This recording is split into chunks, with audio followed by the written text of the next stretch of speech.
So love of thinking about law, guys. If you message, okay, if you have any questions that you want to ask, as I mentioned earlier on, you can always stop me and ask me question, whether it is verbal or messages.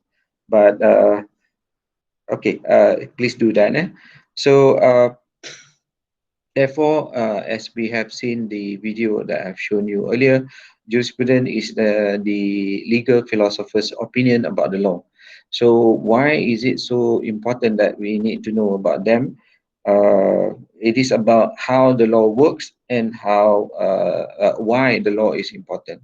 Yeah, because all this while you have never been you don't pause yourself in order for you to question, why do we have land law, why do we have tort, why do we have contract, for what purpose, on what basis that these law are created.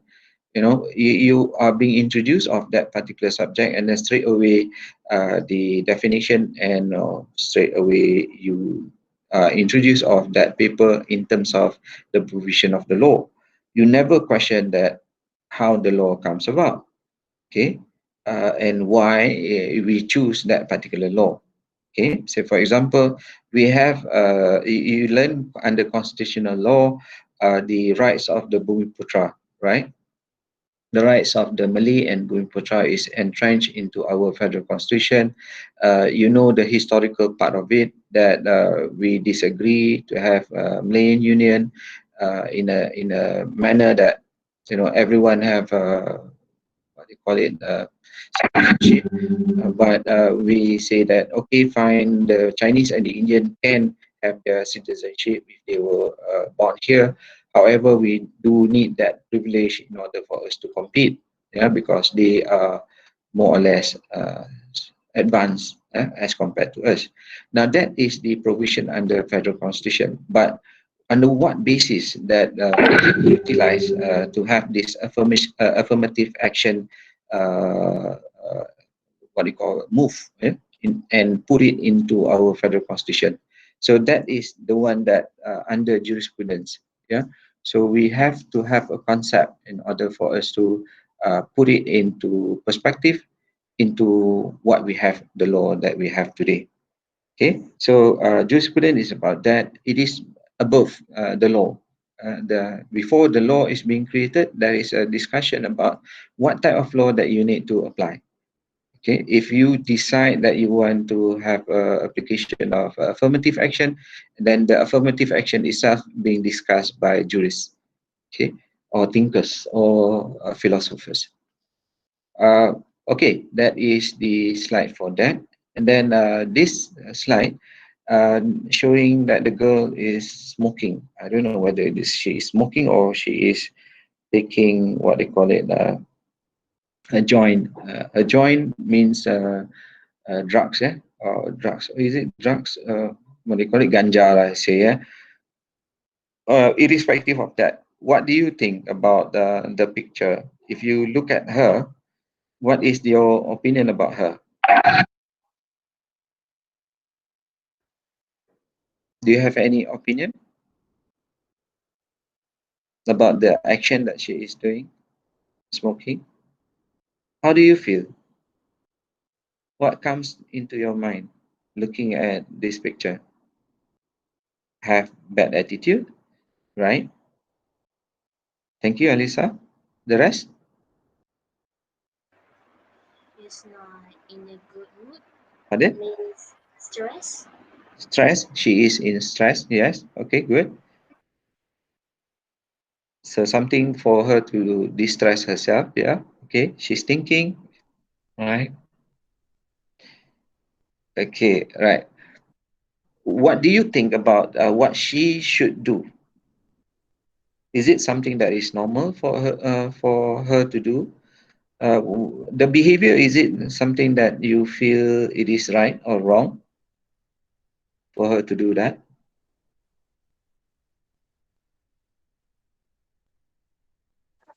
If you were to judge, what do you think?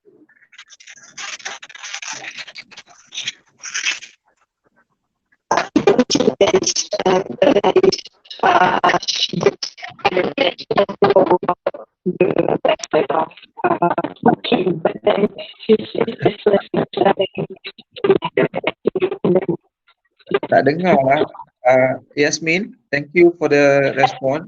I cannot, we cannot hear you. Your voice is big.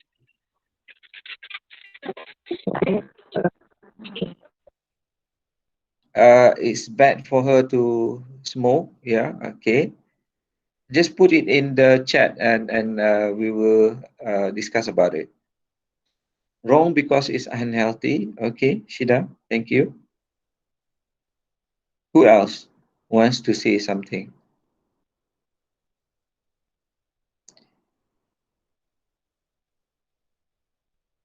Is it of her right to do whatever she wants?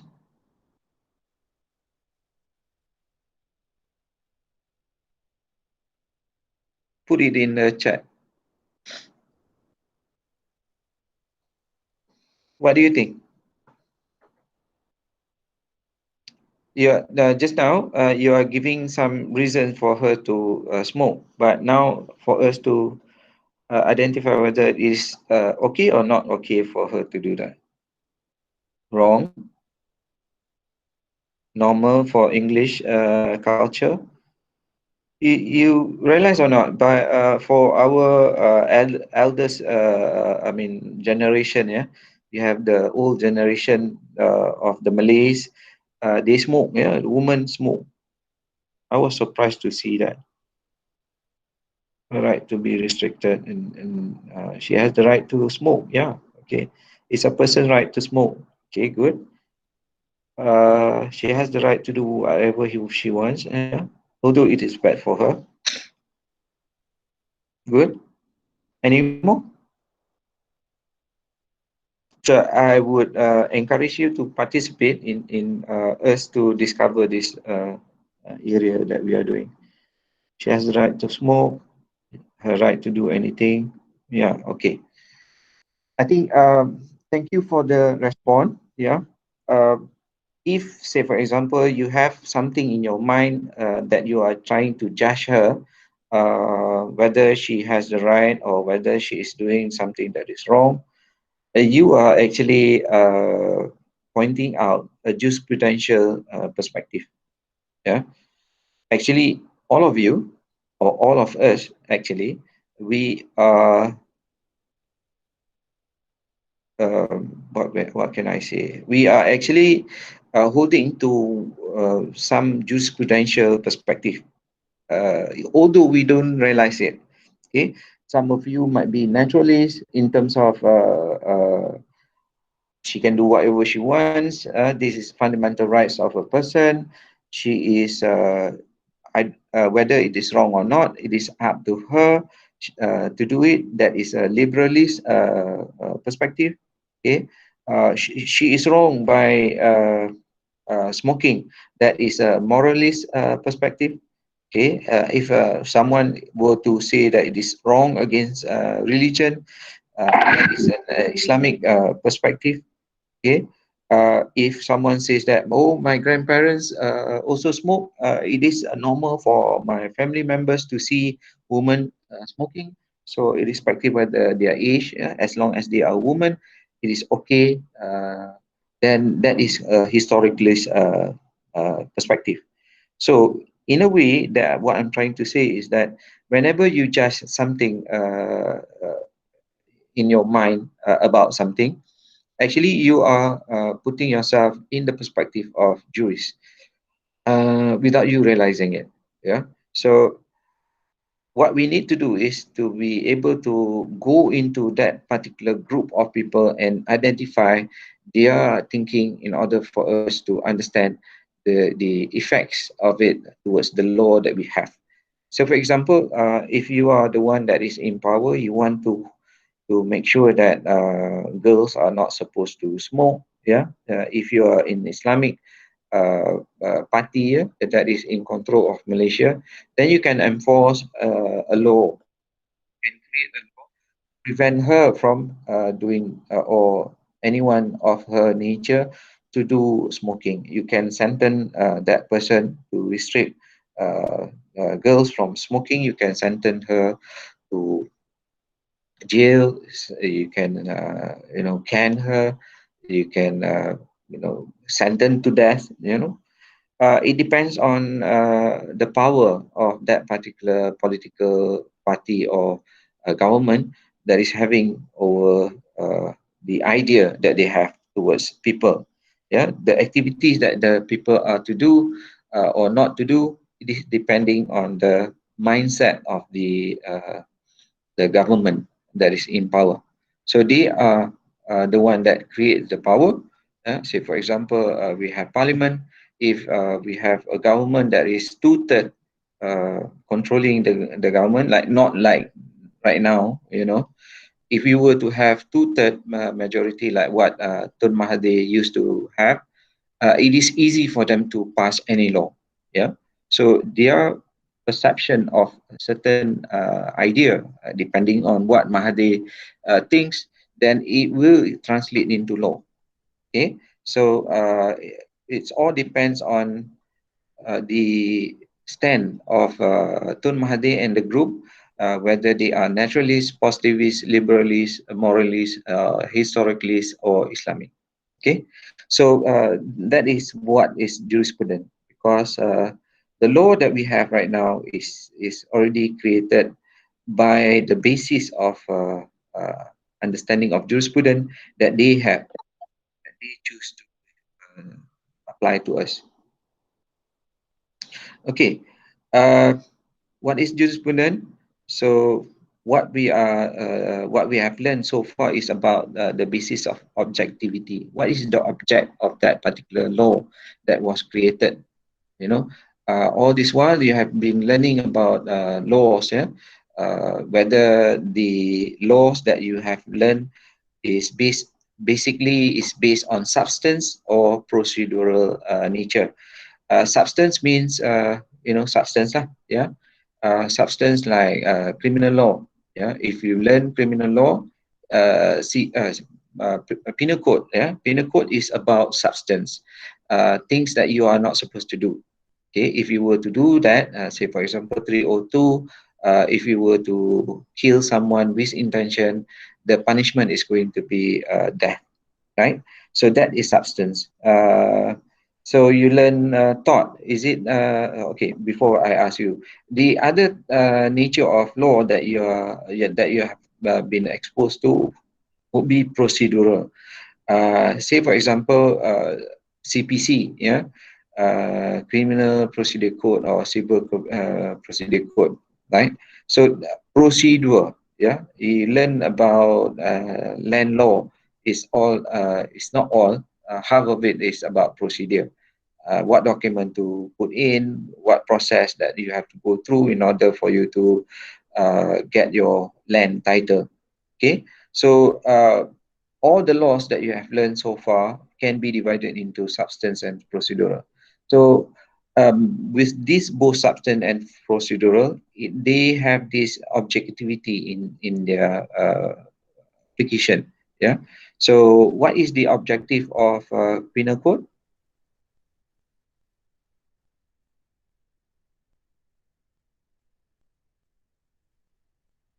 What is the purpose of penal code? What is the objective of penal code? To set out punishment for crimes, good. Provide sentences for elements of crime, because our society, yeah, good. Our society have already identified acts that is considered as unwelcome, not wanted to be presented in our society, like killing, stealing, murdering, raping. So what we'll do is we provide two set of laws. They are substance and procedural. So we do have a penal code that is substance in nature, and then we have the CPC for procedure of punishing that person. If under the penal code, that person is doing an act that is not wanted, that we want to regulate the public, as what Anis is saying, um, it is for us to come up with a procedure, right? So it is not enough, say for example, talking about Najib, stealing our nation's richness or money, right? That belongs to the country. It is about yeah, he might be wrong in that manner. That is a substance law to handle that. That act is wrong, but we do have a procedure in order for us to punish and making sure that he is uh, he actually did that. So that is a procedure that we need to go through. Yeah, we have to charge him. We have to take him to the court. You know, we have to undergo the trial in the court of law. Why? Because there is a procedure. Now, yes, Yasmin, to give justice, right? So, what is the objective? Is to give justice, to punish the offenders, as what Leonard is saying. So, this is something that is very important for us to understand, jurisprudence. We cannot simply create a law and punish, and the outcome is just, I don't know, yeah. You cannot say you don't know the outcome. It has to be something of a nature that the society will accept. If you create a law without being able to justify, the society will reject the law. Okay, you cannot force down the throat of people a law just because you are in power. Okay, later on, you guys are going to be in power in a way that you're going to have power that is in your hands, irrespective whether you are an officer in a government department, you are an officer in a private company, you are a judge, you are a lawyer, you know, you might be the politician, you know, you might be the prime minister of Malaysia in the next 15 years from now. Who knows? Yeah. So, but the thing is, there is an objective of the law whereby that there is a situation whereby you need to identify them. Okay. Um, because it is based on what you think earlier on. Yeah. So it changes from time to time. So some examples, and then you look at law of thoughts. Yeah. Law of thoughts is substance or procedural?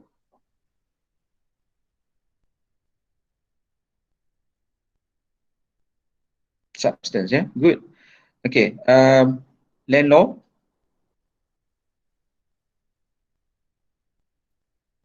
substance, procedural. No, no says that it's a mix. Yeah. Okay. Good.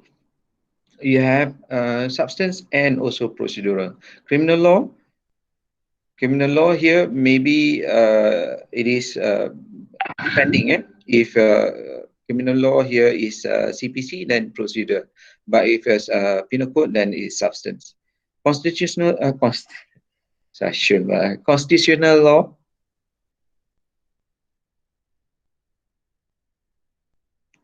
substance, very good. Contract law, contract law, substance, okay. Contract law also substance, and then others. So you need to be able to identify now.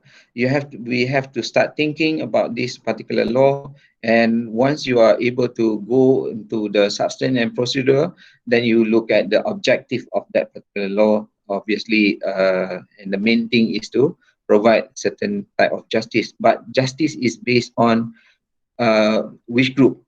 Okay, every group of them have their own way of looking into justice, and they translate it into law. So if, say for example, you are the one that is holding the substance and procedure in terms of the law that we have in our country today, it is depending on the nature of jurisprudence that was taken, that took place earlier on. Okay, let's look into law of thoughts. Yeah, what can you identify in terms of what do you call it, jurisprudence? As I already mentioned, first class, I mentioned about Donahue and Stevenson, right? Did I mention about that? Okay, good. So that is done. Yeah. Land law, substance. Where is the jurisprudence of land law?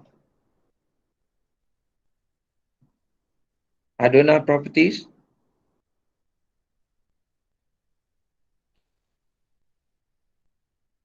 provision of the law, you might be missing what I'm trying to say here. Law of thoughts is basically who are the decision makers. They are being done by judges, right? Okay. So if it's done by judges, then you look at the decision of the judges. The position that they took in order for them to decide is based on jurisprudence. So does land law. Land law, who decide? The judges, right? So the judges, if you were to look at their decision, the ratio decidendi of their decision, they would normally go to the procedure because it's a mix, right? Land law, just now you say that it is mixed. So the decision of the judge together with the provision of the law is going to be the jurisprudential perspective of that decision. So that's the criminal law. What about okay, constitutional law? I did mention about Teh Cempo, right? Did I? Yes. Okay, good. Contract law. What is the jurisprudence behind contract law in cases that has been decided by the court? Do you have any idea about the jurisprudence? Because here jurisprudence is about subjective and objective, subjective and procedural means of an objective. Carbolic smoke ball, very good. So can we look at carbolic smoke ball in the decision that is being made in that particular case? That is based on what?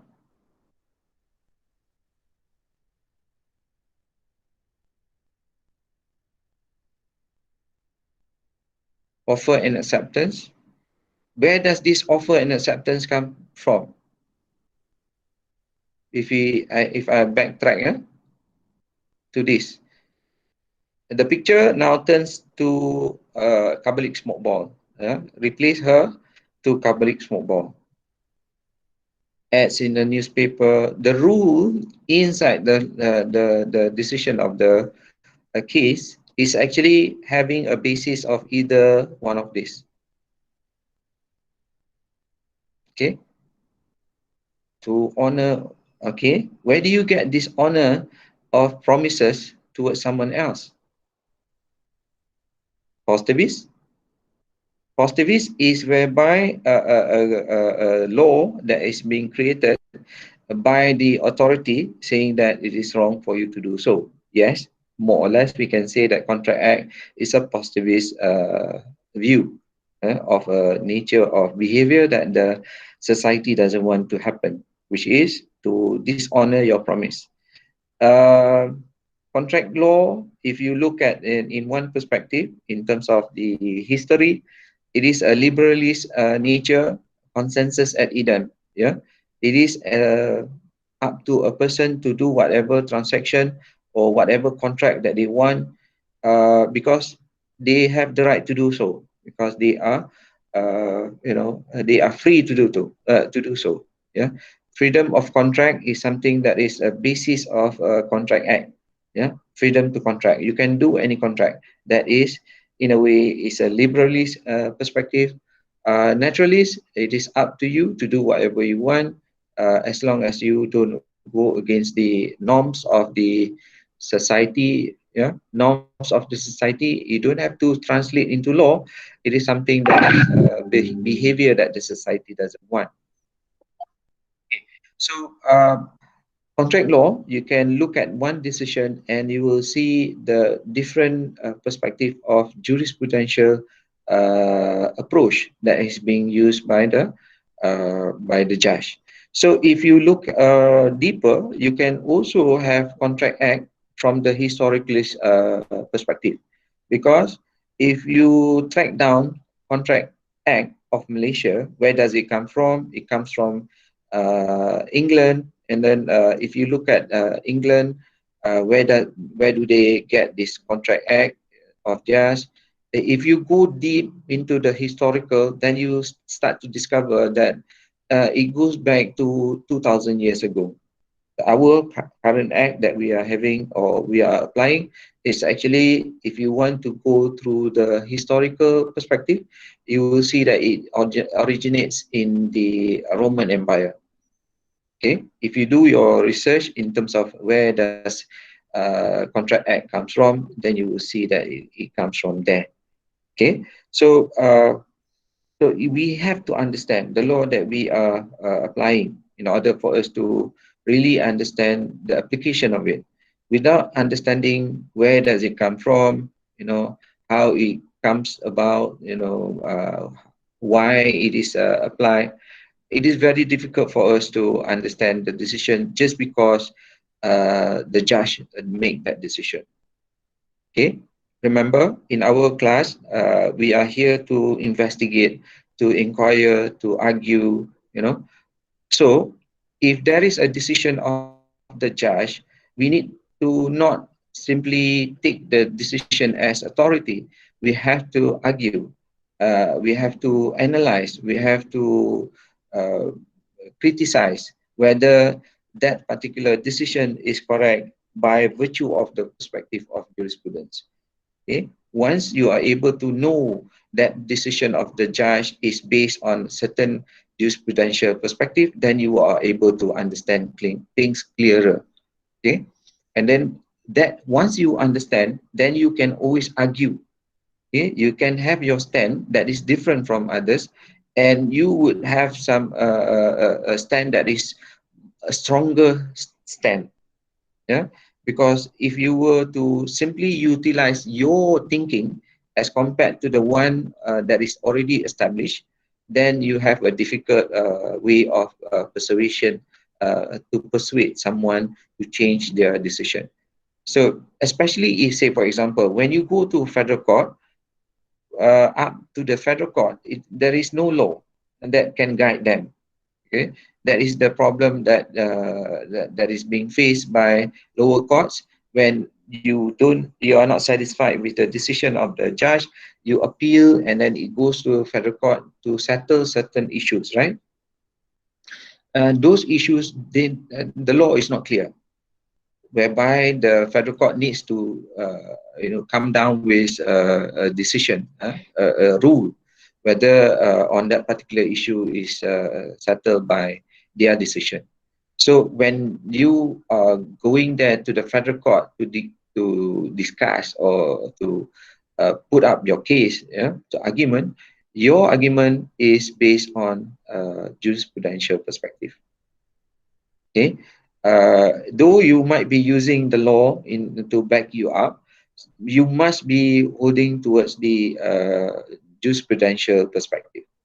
Otherwise, it is going to be very difficult. You just cannot simply use the law in order for you to justify or even the judge to justify their decision.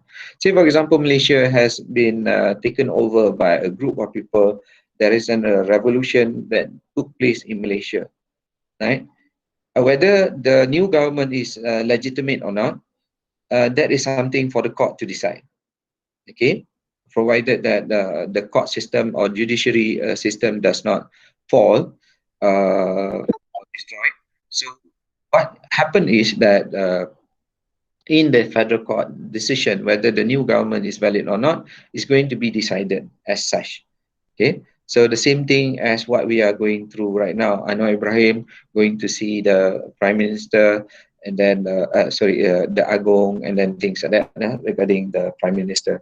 That is a position of jurisprudential perspective. So on what basis? That you have to be bound by the procedure and procedure of the federal constitution in terms of what needs to be done, right? And then attached to the substantive element where you have the objective.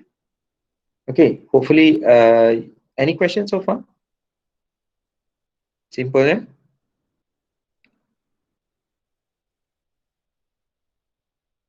Questions? No, okay, good. Why study jurisprudence? Okay, we have all this while, you have never been encouraged to have the four W and one H, selalu kita panggil one husband and four wife, no? So the how, what, when, who, where. So why is the one that is most important in jurisprudence. So we have to question anyone who brings something. You have to question them, irrespective whether they are someone of authority. Even like myself, if I were to say something, you have to question why. Yeah. So you don't silently absorb everything and saying that okay, what he says is slow, what he says is substance that I need to remember in order for me to answer my exam. So that is not what I'm trying to teach you. I'm teaching you how to question everything, because that is the nature that we have to do as legal thinkers. Yeah. Why study is important? Because as I said, if you have no law as your guidance, this is what going to happen. Yeah. So let me share this with you. Control click.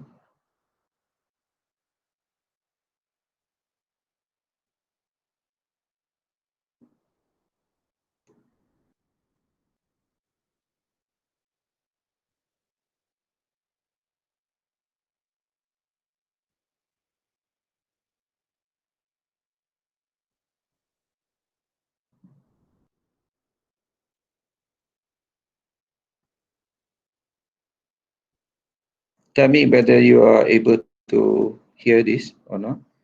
Hold on. Let me have.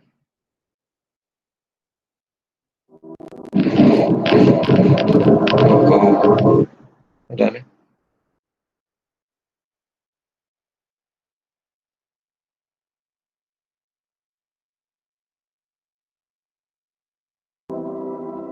Kalau berapa banyak saya membunuh,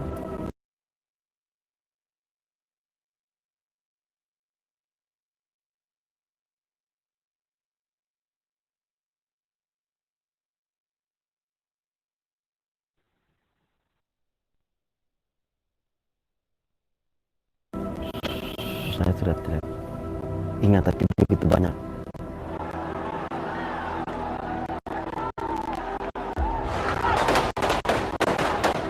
Saya potongnya udah pakai emosi.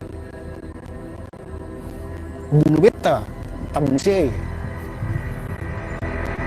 Saya Ronald Reagan, bekas komandan tentara anak pasukan Agas di kota Ambon.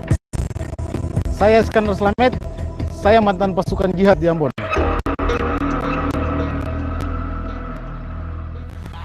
The patchwork of Christian and Muslim communities on the island set about destroying each other as businesses and properties were put to the torch.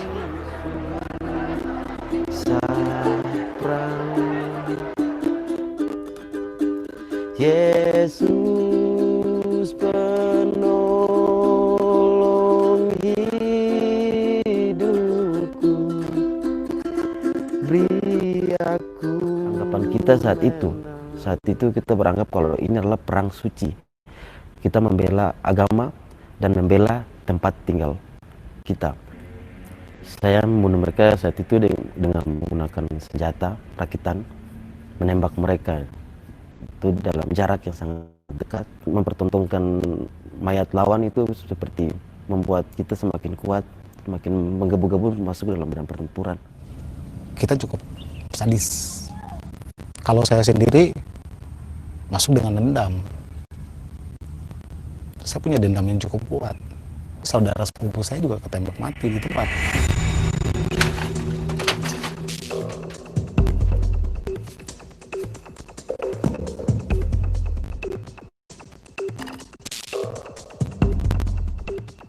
Di tempat ini orang-orang yang saya bunuh pun sering datang dalam tidur dan mimpi saya. Mereka selalu menghantui.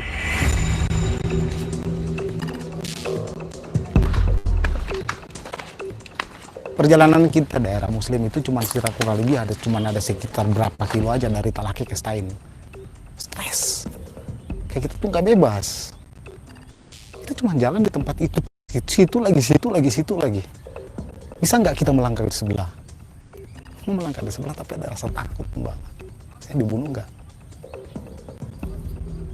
Jadi bandar, DP Makai, kehidupan malam. Seandainya bisa berputar waktu kembali, saya ingin seperti anak-anak zaman sekarang sih bermain. Zaman dulu saya melihat begitu banyak sampai teman-teman dekat pun meninggal. Yang saya lihat hanya darah dan mayat dan rumah-rumah yang terbakar. Terkadang masa kecil yang bahagia untuk saya sih.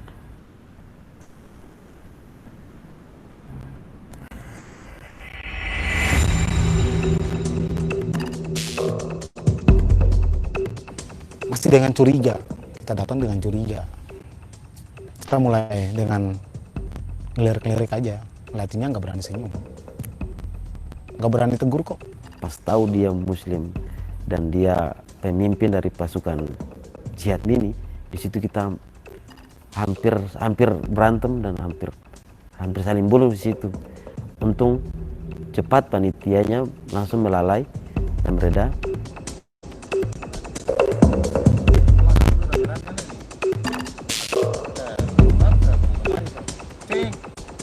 Kita tulis amarahnya kita, emosinya kita, rasa bencinya kita, rasa dendamnya kita, kemudian kita bakar semua rame-rame. Saya bilang saya paling benci sama orang Kristen karena mereka sepupu saya mati ditembak depan saya, tapi akhirnya kita bakar semua. Kita bercerita kalau di orang Kristen itu isunya kayak gini, di Islam juga mencetak isunya kayak gini, padahal loh kok isunya sama, dan kita juga sama-sama tidak tahu. Dari situlah kita mulai sadar, oh ternyata ini hanya sebatas komunikasi sebenarnya. Padahal yang bisa bikin kita semua akhirnya benar-benar nangis gitu. Padahal cuma bisa bangkit dan bilang, paling sayang kamu kamu. Itulah sih. Lebur udah tuh. Mewah udah semua. Nangis. Itu paling sayang kamu sama. Karena kita bilang kamu sama kita saudara. Bikin kamu beta yang ada di muka. Siapa yang bikin kamu katong yang tungkan di muka? Kamu kakak orang katong yang ada di muka kamu. Hendak kususuri dengan nafas di mancung hidungmu. Mengapa kau putar muka, saudara? Hendak kurabak. Karena saya basicnya dance, saya ajak kawan-kawan untuk menari dan mengajak kawan-kawan untuk melukis, baca puisi. Dengan berkarya kita tunjukkan ke mereka kalau ya oke, kita mungkin dulu kita membunuh sesuai dengan apa yang kalian katakan, kita merusak Ambon. Sekarang kita ingin membangun Ambon.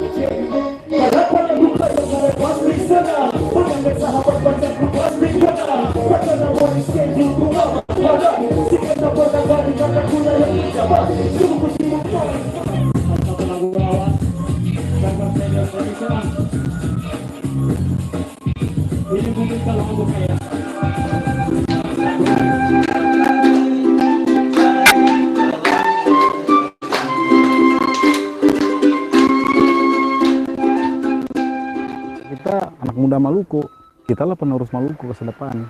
Konflik Maluku itu tidak ada kalah atau menang, karena kita banyak yang mati, ya kita banyak yang juga rumah-rumah kita banyak yang terbakar, sama juga dengan Muslim, juga sama dengan Kristen. Justru kita ini adalah imbas dari entahlah siapa yang punya perbuatan yang kita, pada akhirnya kita yang kena imbas. Harapan mungkin semua titik mati ada di generasi kita aja, biarkan generasi kita merasakan itu, dan yang mungkin dengan menceritakan kisah kita mungkin orang di luar sana menonton akan mengambil hikmah dari apa yang kita rasakan di sini.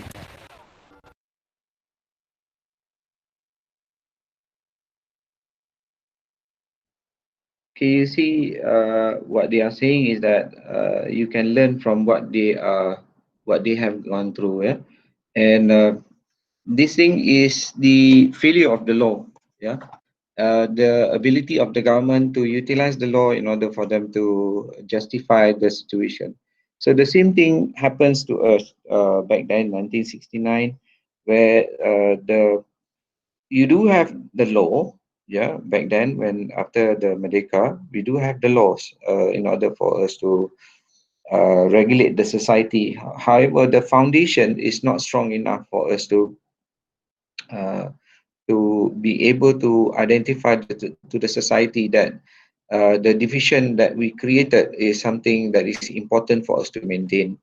The disparity of wealth as compared to other races, something that is the real thing that we have to face. So this is just one example, extreme example of the failure of jurisprudence to be applied properly in a society. Yeah. So coming back, this would be the questions that you want to raise. Are their acts justified, or what they did was both right and wrong, and things like that. Okay, moving on. The same thing is going to be applied to the court of law, federal court, yeah, where it is important for you to learn jurisprudence as legal practitioner. Later on, inshallah, will be the same thing, because you will be applying jurisprudence, and if you are not involved in any legal practice, then as a human being, you should be able to identify things that is happening to surrounding you. Then you can identify the law that is controlling you, and you identify where does it come from, what jurisprudential perspective that is coming from, rather than you uh, be be caught up with the society. You caught up with the society's momentum. Yeah, they might have a idea of looking at a problem, but you are not supposed to be in that manner, because you know what is the background of the law that you're looking at. So you understand in order for you to be able to embrace or reject, rather than utilize your belief. Yeah, belief is something that is not proper. We have to go along the line of facts, but facts alone is different in terms of whether you are looking at the data, or whether you are looking at the jurisprudential perspective of it. Questions so far?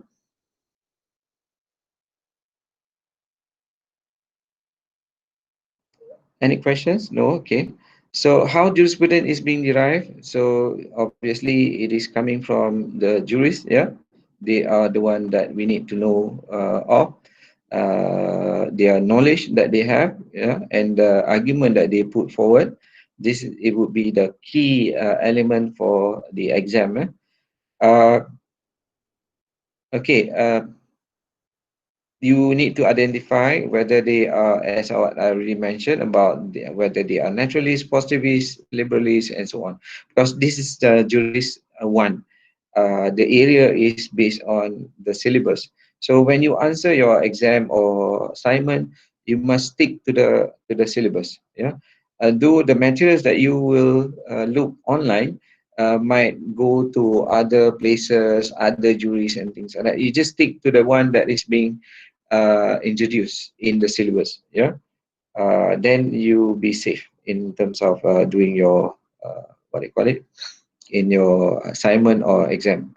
So I have this previously.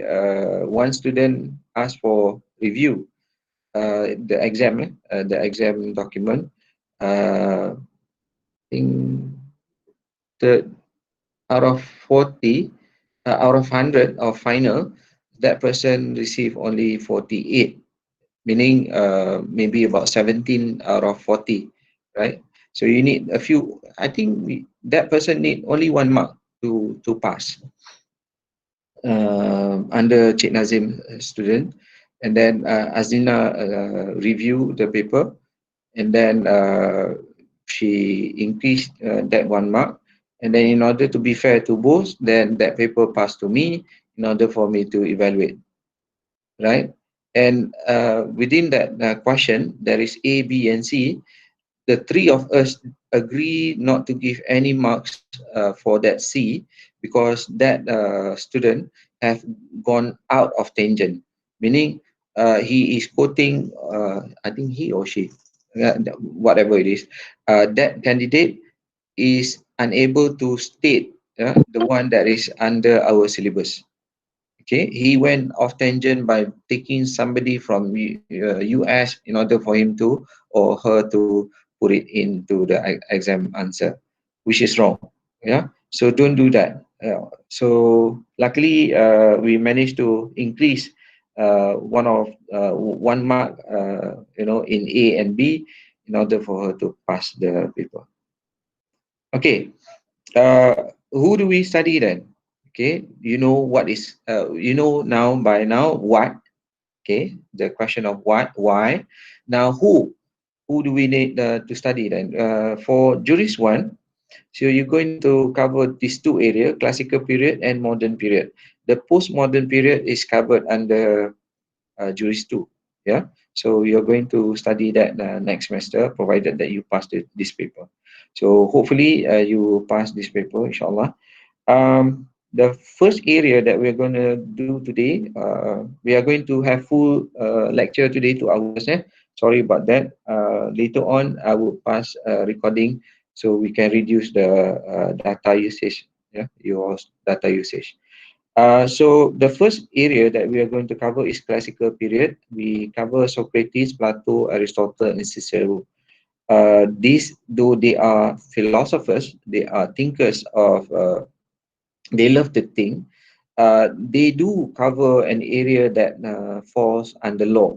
Yeah, they talk about morality. They talk about governments. Yeah, how to govern a country. They talk about ethics. They also talk about law. Yeah, and what we want to concern ourselves with is the area of law. Yeah.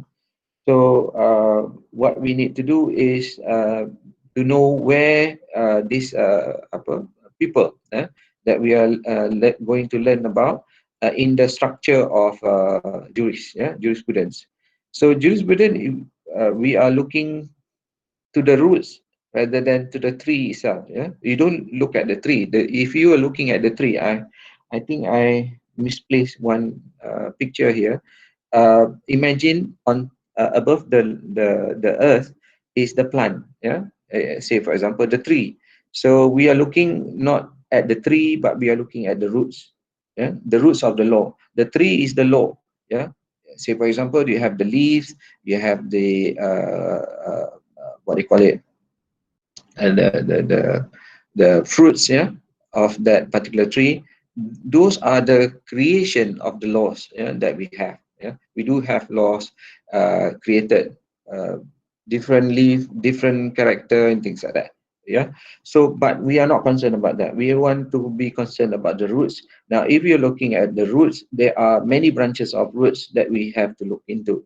Okay, so the main trunk is the as on the right side, the area of philosophy. Okay, we before we go into the roots, this is the area that is important for us to understand. Where does this nutrition for the tree come from? How deep the roots goes? What type of roots that you have for that particular tree? Okay, and then if you there's a lot of main branch of the roots. Yeah, and one of the branch is jurisprudence, whereby it is philosophy or love of thinking about law. Okay, we do have languages, philosophy of languages, philosophy of politics, philosophy of religion, history, education, mathematics. Yeah, so logics. So those are the things that the knowledge they are outside there. Yeah, so we are concerned about jurisprudence. It's only one branch. Yeah, out of that many roots. Okay, let's go into the meaning of law. You know by now what is law. Sir, Sorry. Yeah, yeah. your screen is not moving, sir. Oh my God. Sorry. Okay, sir. Aiyo. You have to inform me of that nature. Sometimes, uh, eh, so I'm not presenting. Not presenting. Entire screen lah senang. Betul ya.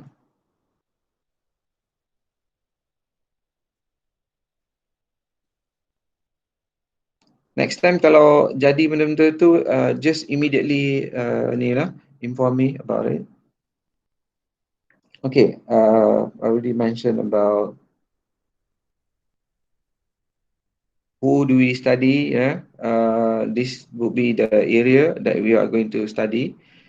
Okay, classical, modern, and postmodern.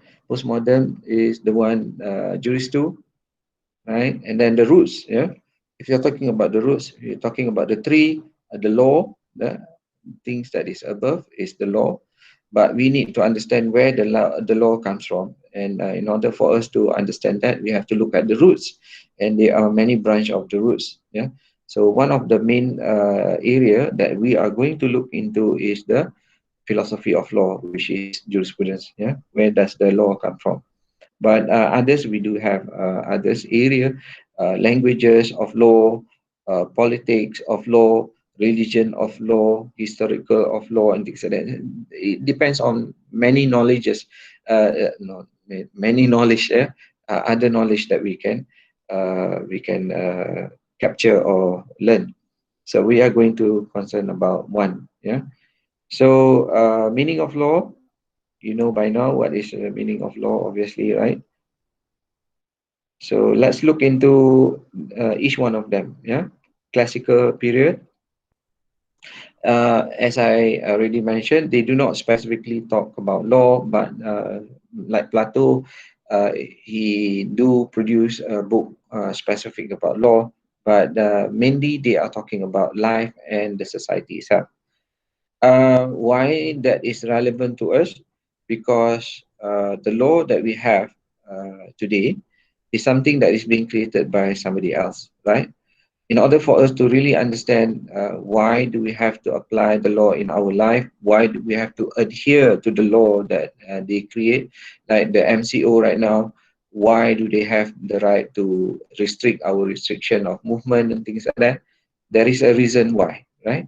So for us to really need to understand the reason why, we have to look at these philosophers who says that it is not about the law, it is about us, our understanding. If one can think and understand the logic of the reason why the law exists, then one can always adhere to the law without any issues, without much restriction by the courts or by the law. Okay, for example, we have the minister that goes overseas, coming back, not under restriction, quarantine, as compared to those people was sentenced and, fined and sentenced. There is inequality in terms of unjust, between these two groups. So how can it be the law that is being applied differently for different people? So you might be asking us yourself that question.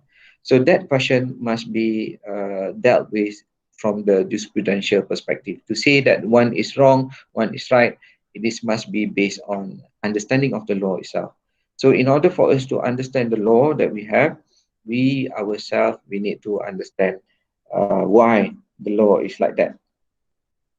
Okay, so once we understand the philosophy of the government applying differently towards other people, then we can easily go back to the jurisprudential perspective of natural justice from natural law.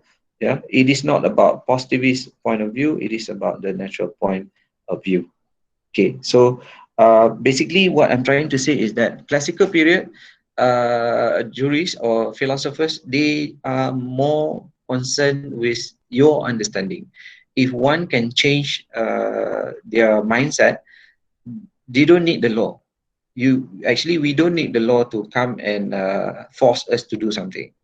We will do it willingly. Yeah, we will do something willingly because we can rationalize it. We can think, we can rationalize, when we can come to a conclusion. Say for example, if you go to Western world as compared to the Eastern countries, countries like ourselves, you will see places where they throw away rubbish. Yeah, everywhere, anywhere, you know, they will throw rubbish everywhere, anywhere. You see people, you might be, or we might be the culprit, where we throw things without thinking. Why we are behaving like that? Because we are never able to think about the rationale of why the action that we are doing. Okay, as compared to those in Western world, they are able to think further. Yeah, they are able to rationalize for themselves the thing that they wanted to do, whether it is against the norm of the society, whether it is against the natural element of the society, whether, you know, they can think it for themselves. Okay, they don't throw rubbish anywhere. I want to relate one incident that I went to Singapore. I went to this a place where uh, Madame Rousseau, the wax museum. While we were moving as a group from one place to another, together in the group, there is a Western people, you know, the Mat Saleh, and I was stunned by the action that he did. While we were walking, there is a rubbish, you know, lying on the ground. He took it and put it inside his pocket. It is not his, you know, it's someone else throw the rubbish.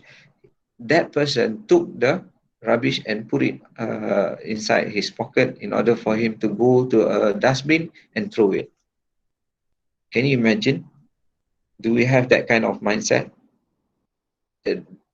Our mindset and compared to the Western mindset is totally different, because the way that they are able to think for themselves, to rationalize for themselves, to be able to identify whether a good action against the bad action.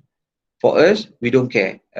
All we say, maybe some of your friends might say, if we don't throw the rubbish, then the rubbish collector or sweeper, yeah, they don't have any work to do. Okay, dia tak ada kerja. Kalau kita tak buang kan, nanti dia tak ada kerja. That is the rationale that is being used by our Western people as compared to that. So, what I'm trying to say here is that by looking at these philosophers and understanding them, we should be able to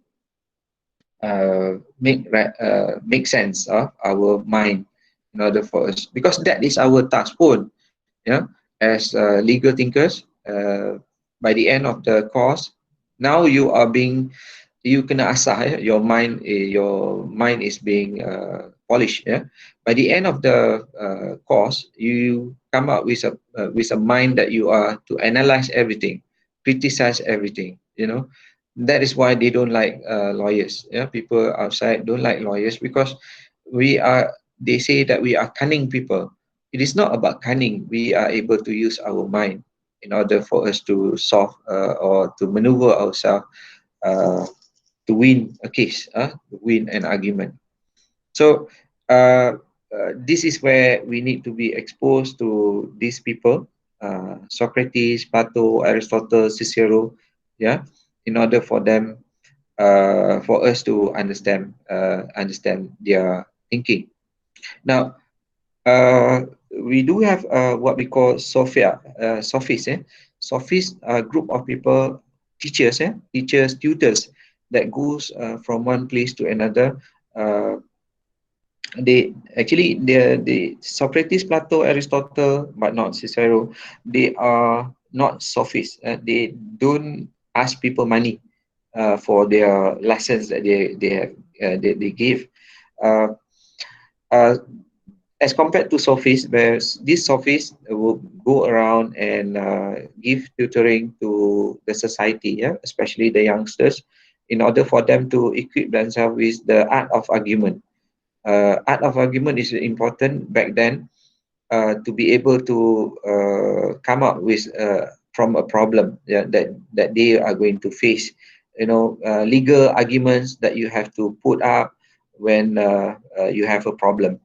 So you have to win your case, you have to argue yourself, and that art is being taught by sophists for a fee, right? we do have this Socrates.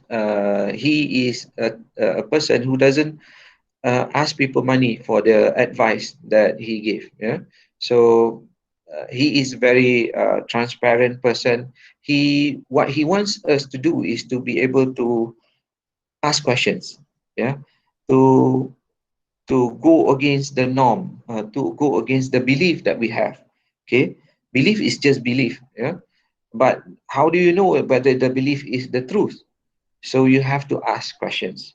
So for that, I think I want to share a video that you can look at Socrates' background or ideas. Yeah, hold on.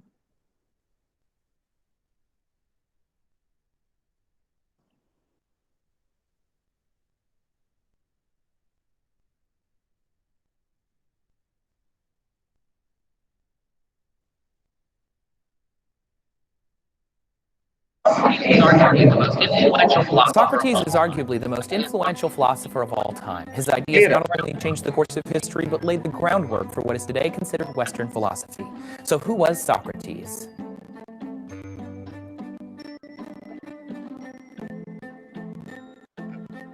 Clear?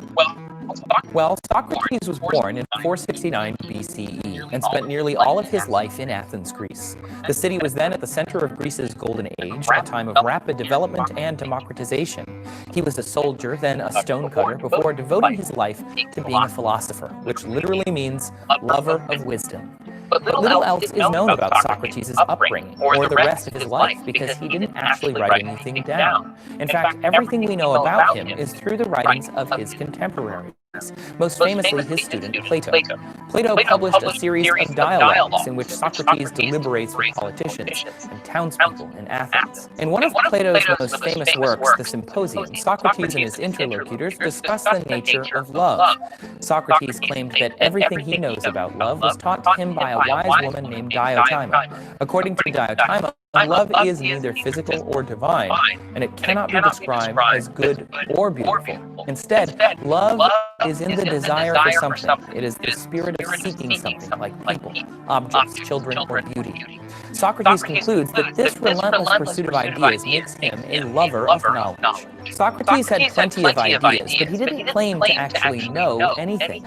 In fact, he famously said, quote, "True knowledge exists in knowing that you know nothing." In an attempt to uproot ignorance, which he saw as a danger to society, Socrates acted as Athens' gadfly. That is, he went around the city pressing people on their beliefs, ultimately exposing that they knew nothing.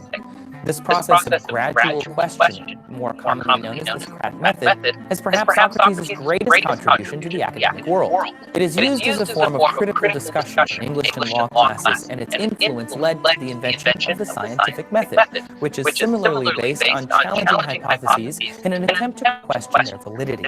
Socrates forced Athenian politicians and social elite to question their own truths, and in more than one instance publicly embarrassed them. He was also an open critic of the city's newly formed democracy, as he said it would ultimately lead to the election of tyrants.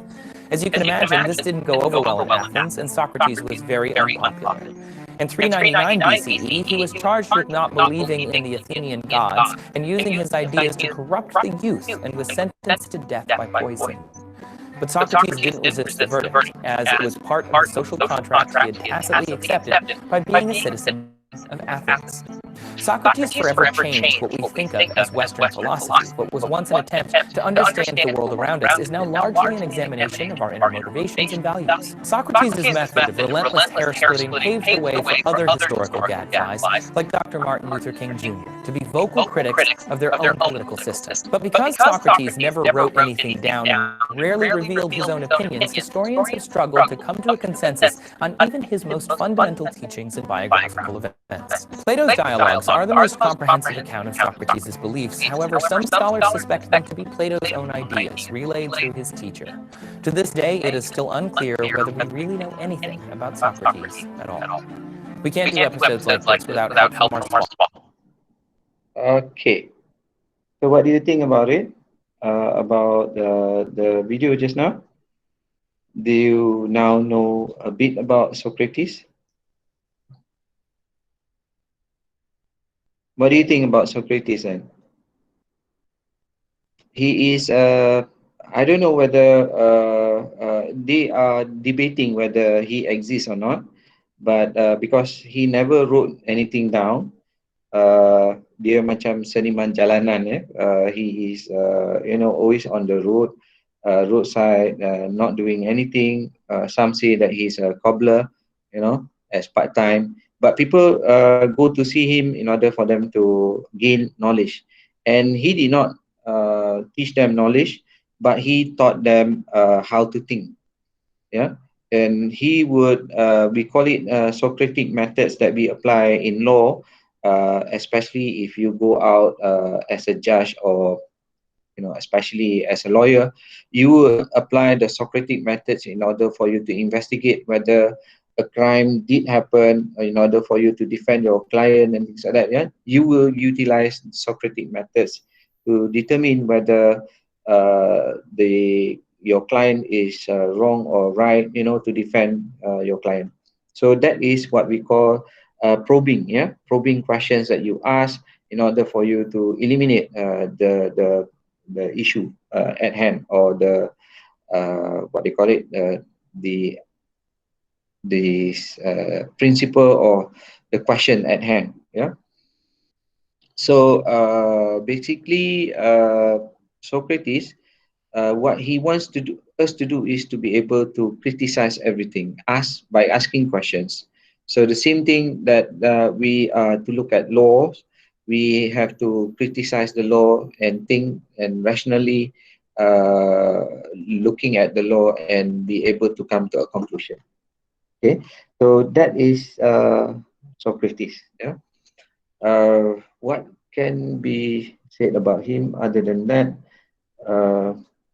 It's just that, he is asking us to think of the law. So we utilize that idea in order for us to look at any laws from now on, to not absorb the law or not just take the law as it is, but we are going to scrutinize the law depending on our rational thinking.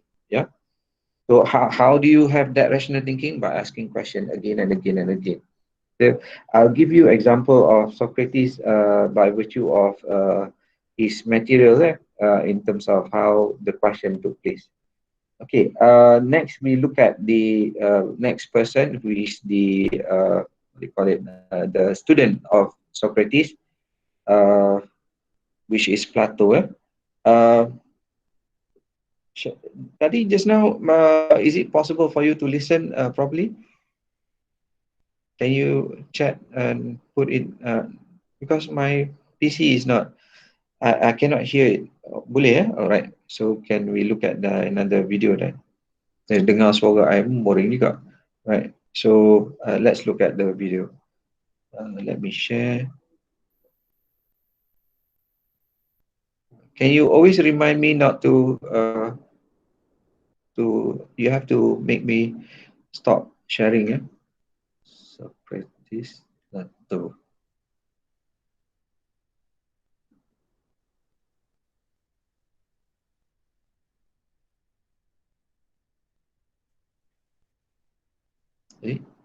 Ada suara.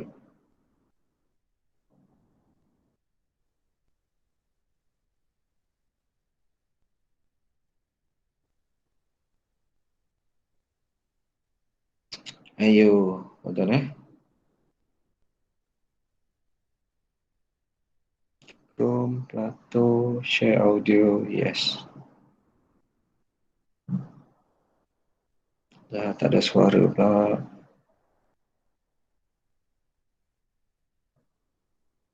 Athens was founded 400 years ago. It's a compact place. Only about a quarter of a million people live here. There are fine baths, theatres, temples, shopping arcades and gymnasiums. It's warm for more than half the year. This is also home to the world's first true and probably greatest philosopher, Plato. Born into a prominent and wealthy family. Yeah. Do you mind muting yourself, because when the audio is being played, it's like echoey. Echoing, okay, good. Thank you.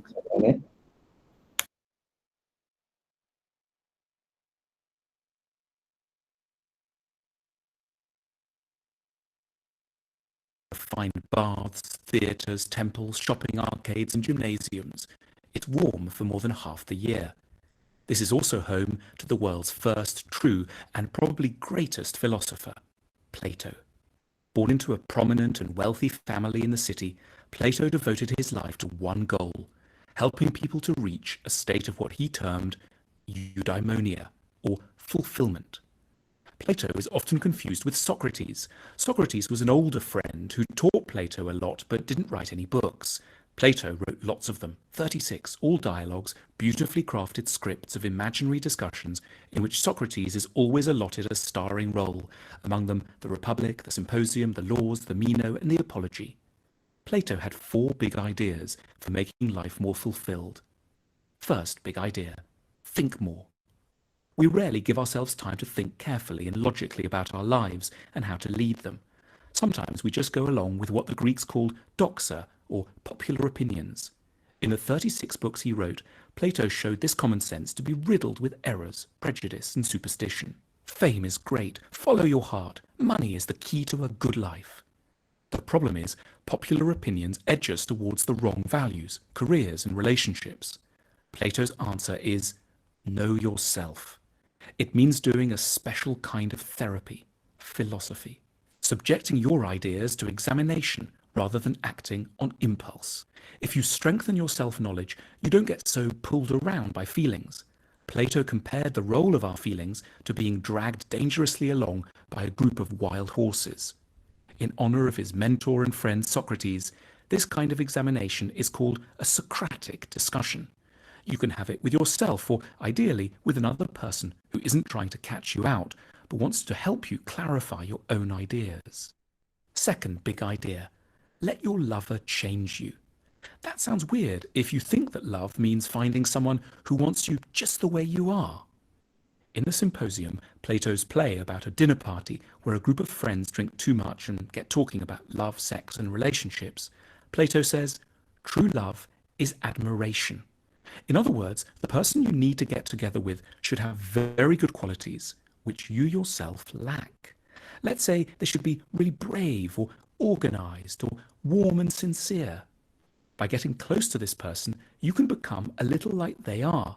The right person for us helps us grow to our full potential. For Plato, in a good relationship, a couple shouldn't love each other exactly as they are right now. They should be committed to educating each other and to enduring the stormy passages this inevitably involves. Each person should want to seduce the other into becoming a better version of themselves. 3. Decode the message of beauty. Everyone pretty much likes beautiful things, but Plato was the first to ask, why do we like them? He found a fascinating reason. Beautiful objects are whispering important truths to us about the good life. We find things beautiful when we unconsciously sense in them qualities we need but are missing in our lives. Gentleness, harmony, balance, peace, strength. Beautiful objects, therefore, have a really important function. They help to educate our souls. Ugliness is a serious matter too. It parades dangerous and damaged characteristics in front of us. It makes it harder to be wise, kind, and calm. Plato sees art as therapeutic. It's the duty of poets and painters, and nowadays novelists, TV producers, and designers to help us to live good lives. 4. Reform society. Plato spent a lot of time thinking how the government and society should ideally be. He was the world's first utopian thinker. In this, he was inspired by Athens' great rival, Sparta. This was a city-sized machine for turning out great soldiers. Everything the Spartans did, how they raised their children, how their economy was organized, whom they admired, how they had sex, what they ate, was tailored to that one goal. And Sparta was hugely successful from a military point of view. But that wasn't Plato's concern. He wanted to know, how could a society get better at producing not military power, but fulfilled people? In his book, The Republic, Plato identifies a number of changes that should be made. Athenian society was very focused on the rich, like the louche aristocrat Alcibiades, and sports celebrities like the boxer Milo of Croton. Plato wasn't impressed. It really matters who we admire, because celebrities influence our outlook, ideas, and conduct, and bad heroes give glamour to flaws of character. Plato therefore wanted to give Athens new celebrities, replacing the current crop with ideally wise and good people he called guardians, models for everyone's good development. These people would be distinguished by their record of public service, their modesty and simple habits, their dislike of the limelight, and their wide and deep experience. They would be the most honoured and admired people in society. He also wanted to end democracy in Athens. He wasn't crazy. He just observed how few people think properly before they vote, and therefore we get very substandard rulers. He didn't want to replace democracy with a horrid dictatorship, but he wanted to prevent people from voting until they'd started to think rationally. That is, until they'd become philosophers. Otherwise, government would just be a kind of mob rule. To help the process, Plato started a school, the Academy, in Athens, which lasted a good 300 years. There, pupils learnt not just maths and spelling, but also how to be good and kind. His ultimate goal was that politicians should become philosophers. The world will not be right, he said, until kings become philosophers or philosophers kings.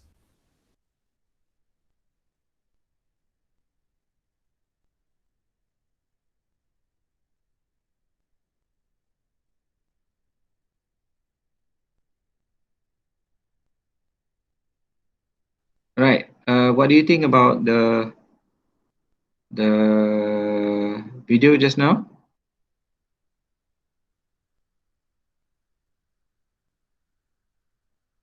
Can you get what he is trying to say about Aristotle? Plato. Right.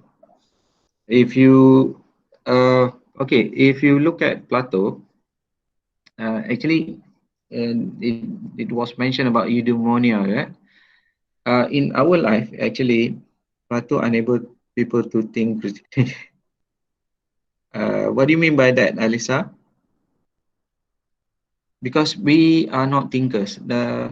We took things for granted because what people say, your parents say, your society, your family members, what do they say is something that you took and apply, which is without thinking. Now, he doesn't like that. He wants us to think. In order for us to choose our leaders, before we go and vote, we have to think. We have to rationalize. And how do you do that? To lead your life in a fulfillment manner, to fulfill your life. Okay, now let me ask you a question. How do you feel when you help someone out of their problem? What do you feel? Happy, yeah? True. That is actually, rather than you having money, and it's not about happiness if you have money, right? Sometimes people have money, they are not happy, right? Happiness from Plato, for Plato, is about being able to fulfill your life. And how do you fulfill your life is based on the 4 things that he mentioned. Number 1 is for you to be able to think, for you to think, to rationalize, you have to adopt the Socratic discussion or method of questioning in order for you to get the truth. So always ask questions. You don't have to ask questions literally towards people, but you do this exercise with your mind. In order for you to get the truth, don't let anyone say that this is the truth, you have to follow this what I say. No, it is not about that. Okay, even myself, as I said, even me teaching you doesn't mean that anything that I say is something that you have to accept. You have to start to rationalize things by asking questions. Why do he say that? On what basis that he's saying that? So we will start to think more. And okay, second is for you to be able to change your lover. You are not being selfish. If you have a friend, best friends, you want to be close to that friend because you want to change something of that friend, because you like, obviously, the friend of yours, or you see your parents, they love each other, but they do have flaws of each other, and they have a positive character of each other. but they want to be together because they want each other to change for the betterment of the relationship. So if you can change your partner, chances are there is a resistance, and eventually it will break down. Okay, so you cannot be selfish. What we need to do is to go into a relationship, and what he said, to educate or seduce the other person to change to a better person. Okay, that you are not selfish. You just, kadang-kadang orang kahwin because they just want to get money of that person, yeah, or if you look at the society, we have that relationship that they kahwin, what they call it, arranged marriage, right? The arranged marriage is because the parents is trying to decide to the kids what is best for them. But the marriage is only meant for a certain outcome, which is security in terms of wealth. But that is not what he is trying to promote. He is trying to promote in terms of us to change the other person, and that person change us, and together we will be a better person.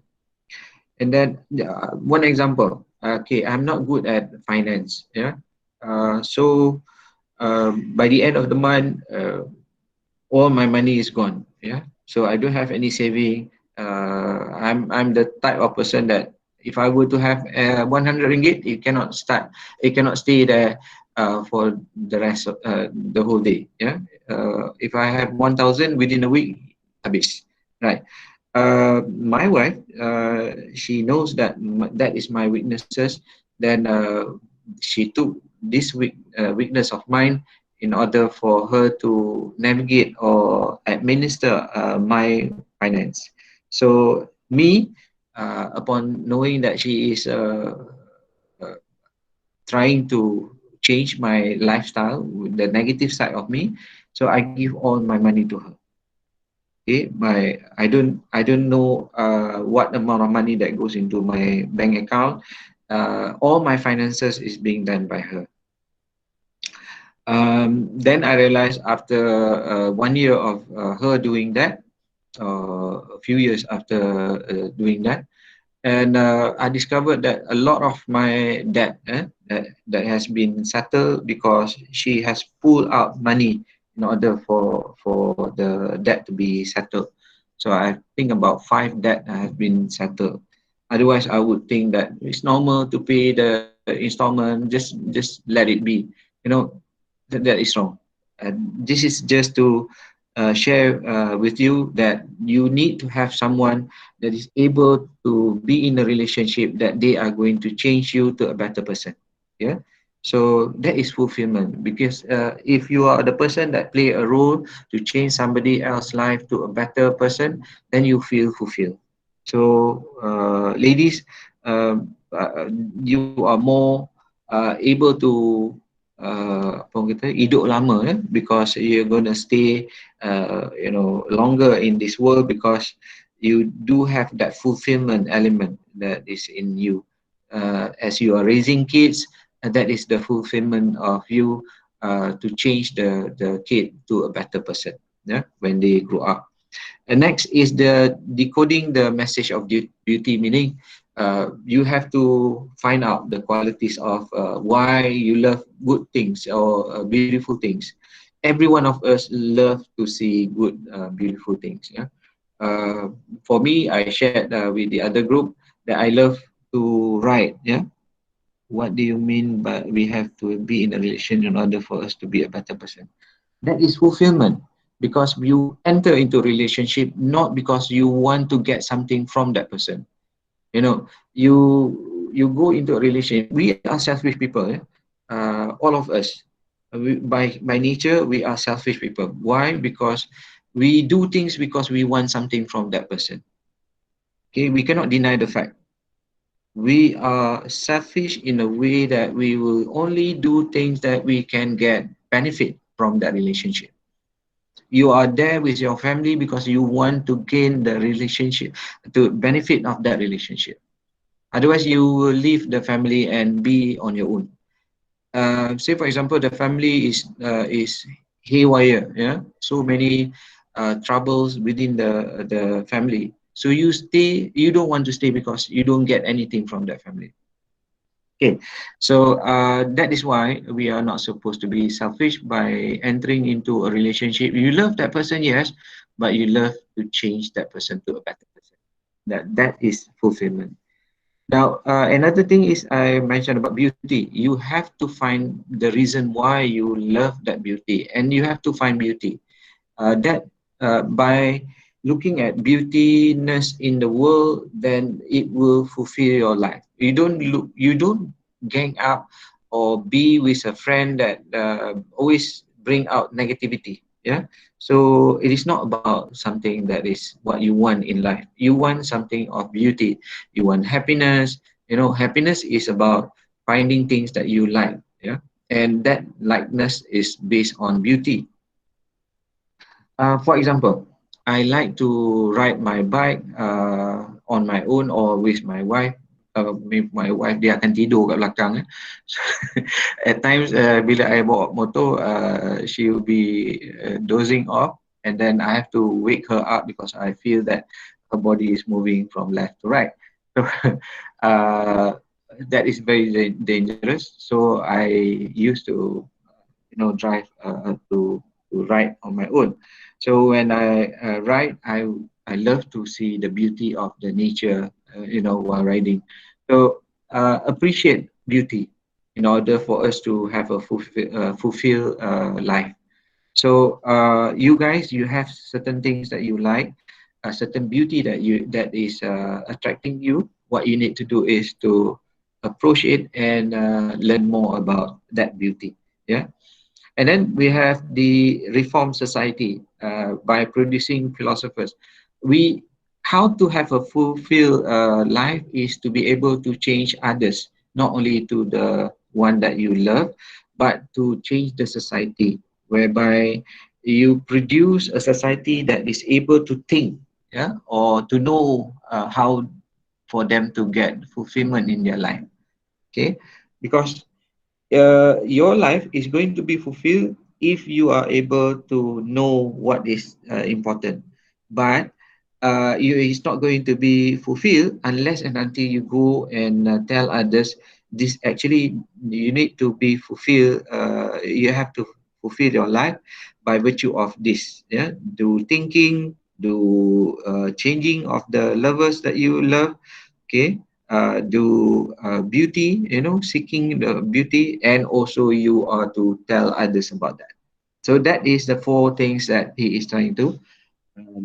So does it mean I love my hobby is to have a question why I love it? Yes, because my father-in-law stated to me that you have to have a hobby. Why you have to have a hobby? Because you don't, say for example, you are not to jog because you want to exercise. Jogging is not only for exercise because for your health. No, it is wrong for us to have that perspective. Jogging is because you love as an hobby. Jogging is a hobby. Thereby you love your hobby, which is jogging. Cycling, like me, riding my bike. Any hobby that you have is actually to approach beautiness, because takkanlah you ada hobi pergi rompak orang. You don't have that kind of hobby, right? To steal other people's.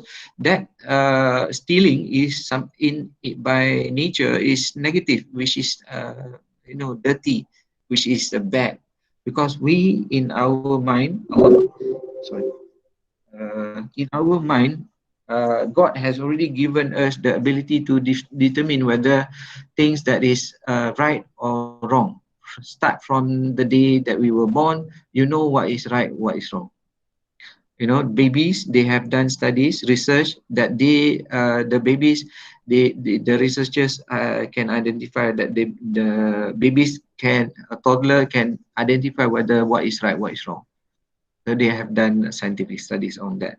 So meaning we are able to know what is right, what is wrong. Your hobby, whether your hobby is good or bad, you know inside your mind or in your heart that the hobby is not bringing you anything positive. If you're doing something that is beauty, is going to flourish your mind and fulfill your life. Yeah. So that is what he's trying to. Any questions that you want to? Mansur, boleh? So you have to have a hobby, yeah. Okay, hobby not to steal lah, not to do negative things, yeah. But hobby playing games, then it's okay, as long as you understand the beauty of it. Sometimes people play games because like war games and things like that. Yeah, adrenaline kicks, you know. But the effect, is it positive or negative? Then you have to do your thinking. Yeah? You start to question, why do I love this hobby of a game? Does it lead me to a healthy life where I cannot sleep by 4 o'clock? I used to do that actually. I don't sleep at all because while doing games, playing games, you need to go one level after another, right? So you cannot stop. You cannot stop because it's a drug. I used to do that.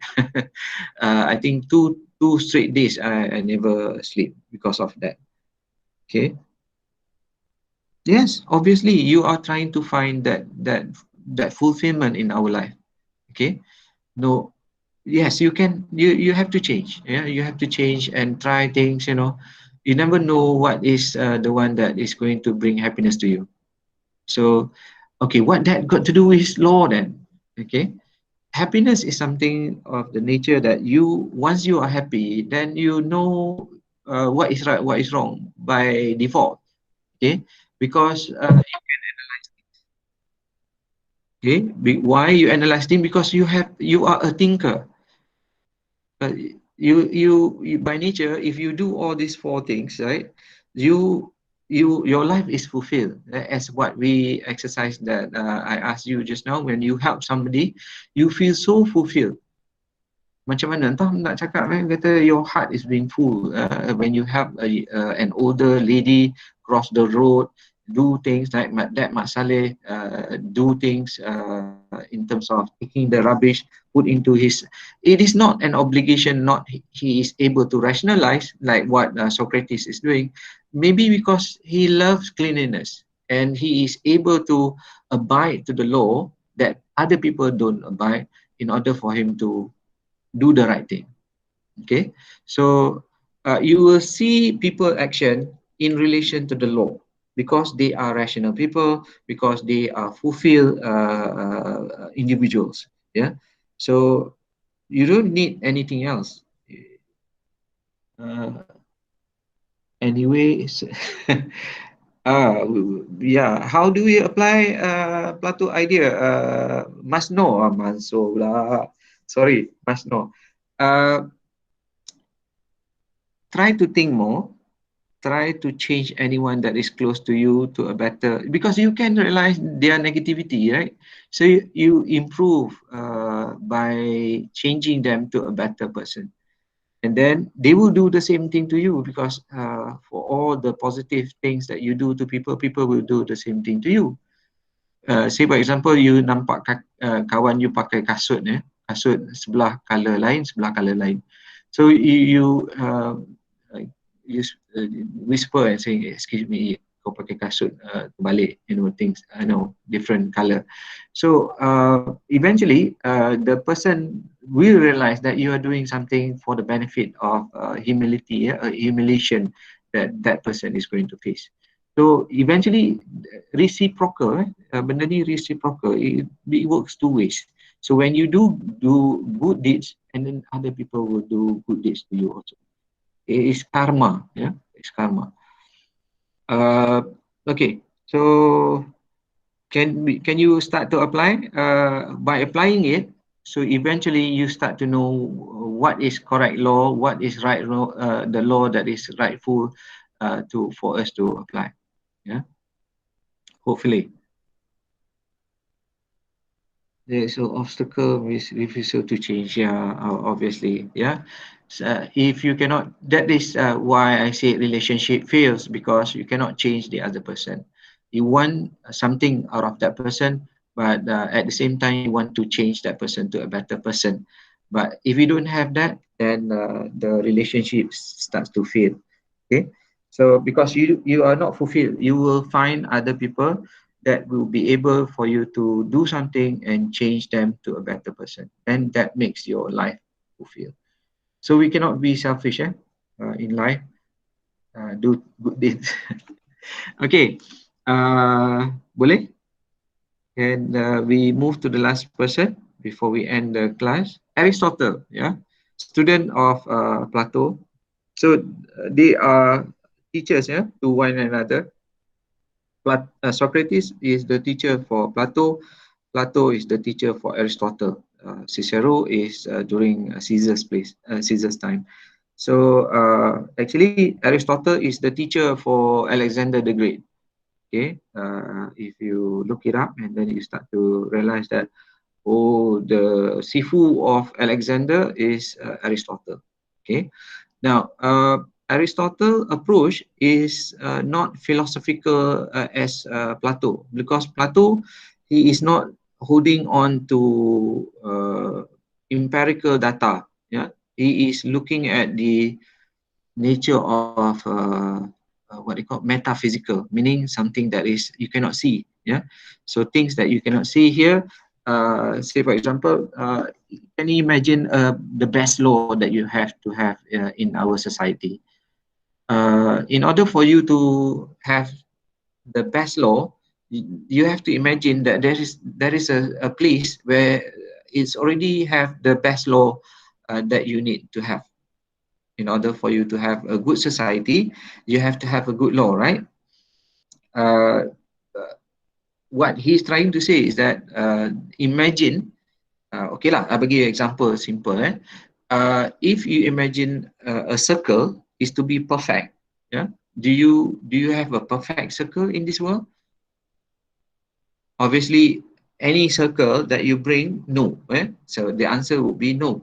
Nobody is able to create a perfect circle. But is there the possibility of a perfect circle exists in somewhere out there? Yes. So in order for us to do a circle to get that perfectness, we have to make an effort to change ourselves to the closest possible to create that perfect circle. In other words, if we were to create law to change the society, what society that we want to achieve? There must be a perfect society out there. Okay, so in order for us to get that perfect society, we have to imagine the perfect society that is existing out there. For example, Malaysia, we are developing or developed country, so-called. But if you look at other countries in the Western world, they are more or less better than us, in terms of ranking, in terms of society, in terms of governance. So why they are like that? Because they have laws, that they implemented. But for us, we need to change. We need to change to a better stage, to a better position. Where do we look? We look at the Western world and how they apply, their society, the laws in their society. So we change our law in order to have the outcome that is similar to the Western world. That is what we need to do. But do we copy and paste the law that they have?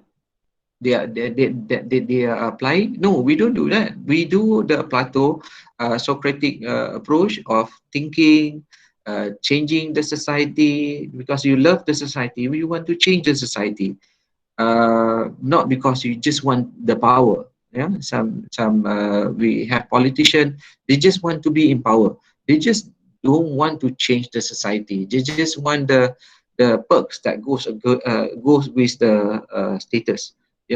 So they are not good people. They don't like to change other people. And then they don't like in terms of beauty. They don't encourage us to get beauty. They just want us to be like a person to be dragged into their idea of what they want to do. So these are the things that we need to look into. So as far as Aristotle, I just end the session with this video, and we see in the tutorial next week, inshallah. Yeah. Okay, hold on.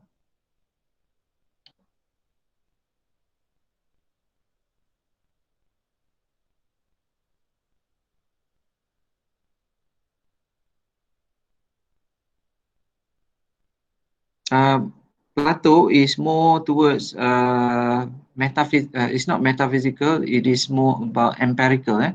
You see, Aristotle is more towards reality. He likes reality. But as compared to Plato, Plato is more towards thinking, concept, spiritual, and things like that.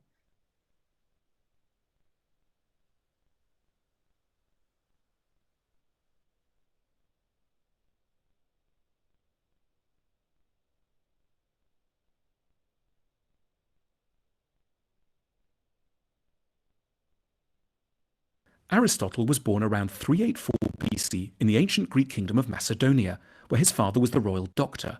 He grew up to be arguably the most influential philosopher ever, with modest nicknames like the Master and simply the Philosopher. His first big job was tutoring Alexander the Great, who soon after went out and conquered the known world. Aristotle then headed off to Athens, worked with Plato for a bit, then branched out on his own. He founded a little school called the Lyceum. French secondary schools, the lycées, are named in honor of this venture. He liked to walk about while teaching and discussing ideas. His followers were nicknamed Peripatetics, the Wanderers. His many books are actually lecture notes. Aristotle was fascinated by how many things actually work. How does a chick grow in an egg? How do squid reproduce? Why does a plant grow well in one place and hardly at all in another? And, most importantly, what makes a human life and a whole society go well? For Aristotle, philosophy was about practical wisdom.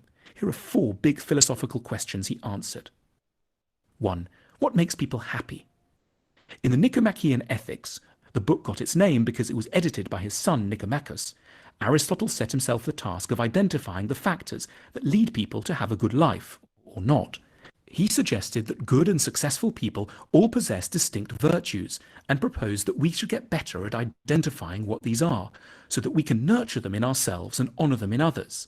Aristotle zeroed in on 11 virtues: courage, temperance, liberality, magnificence, magnanimity, pride, patience, truthfulness, wittiness, friendliness, modesty. Aristotle also observed that every virtue seems to be bang in the middle of 2 vices. It occupies what he termed the golden mean between 2 extremes of character. For example, in Book 4 of his Ethics, under the charming title of Conversational Virtues, Wit, Buffoonery, and Boorishness, Aristotle looks at ways people are better or worse at conversation.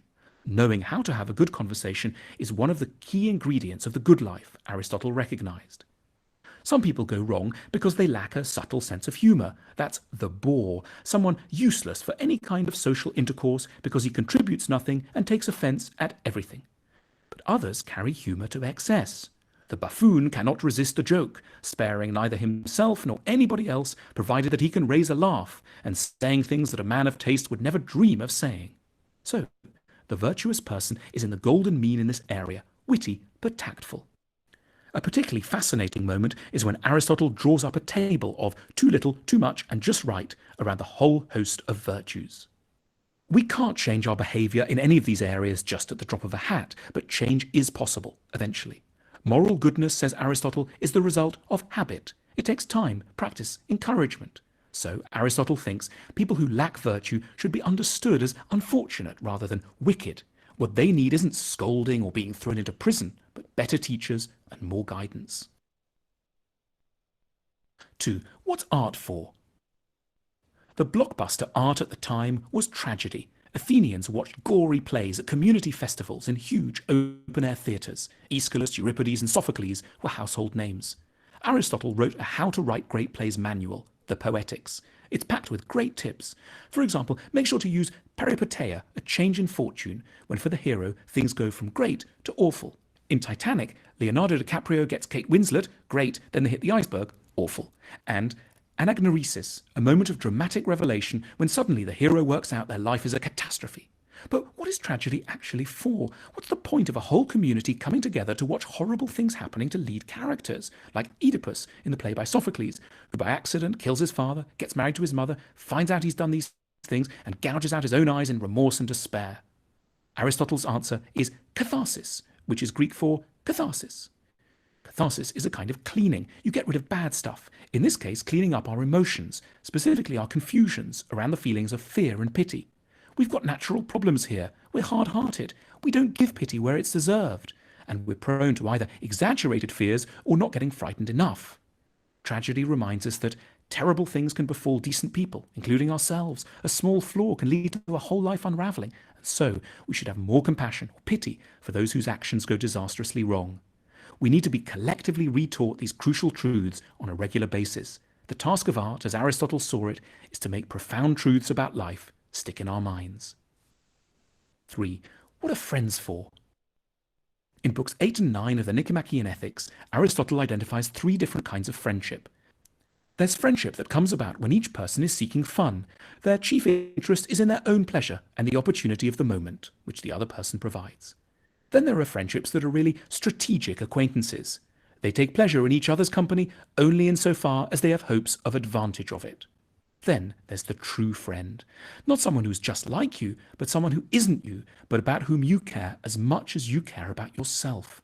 The sorrows of a true friend are your sorrows. Their joys are yours. It makes you more vulnerable, should anything befall this person, but it's hugely strengthening too. You're relieved from the too small orbit of your own thoughts and worries. You expand into the life of another. Together you become larger, cleverer, more resilient, more fair-minded. You share virtues and cancel out each other's defects. Friendship teaches us what we ought to be.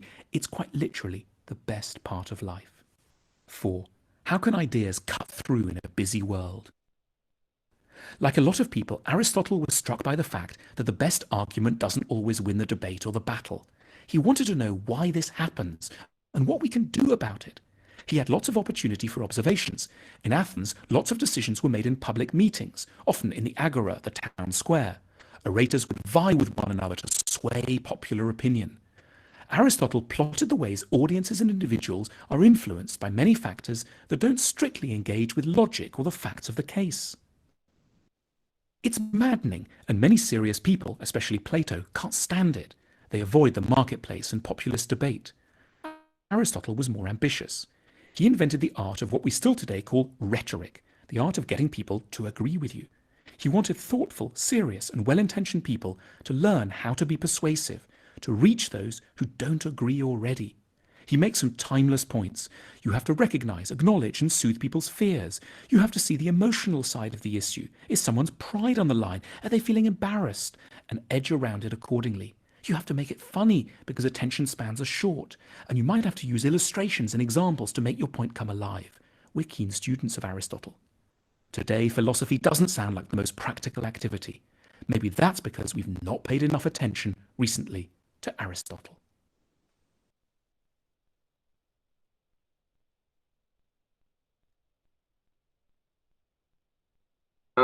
Guys, what you can learn that you can carry with you today is that by doing or changing yourself, you should be able to identify what is right, what is wrong, in order for you to determine whether the law that is being applied today is right or wrong, because you are able to think for yourself, to criticize, to analyze, by virtue of whether you choose Socrates' method and apply at the same time with Plato's approach of fulfillment of life, and then the Aristotle method of trying to analyze things for yourself in order for you to know what is right, what is wrong. Okay, with that, thank you very much for coming to class. Hopefully, we'll be making videos and posting it. Then the discussion, we can come in to discuss about the videos. Yeah, thank you.